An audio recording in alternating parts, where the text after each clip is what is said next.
আমি বেলাল যখন আযান দিয়ে নবীর রওজা শরীফের দিকে তাকাই, আমার কলিজা গুলি ফেটে ফেটে আসে। আমি বরদাস্ত করতে পারি না, সহ্য করতে পারি না।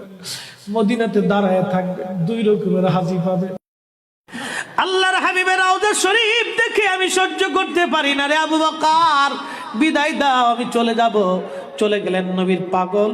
সিরিয়ার দামেস্কে যাওয়ার পরে কিছুদিন পরে নবীজি স্বপ্ন দেখায়, কিরে বেলাল, এটা কেমন জুলুম, কতদিন হলো তোমার কণ্ঠের আজান শুনি না। বেলাল রে, তোর কি মন চায় না আমি নবীর জিয়ারতে আসতে? বেলাল আয়, আমি নবীর জিয়ারতে আয় রে বেলাল আয়, কতদিন হলো তোমার কণ্ঠের আজান শুনি না।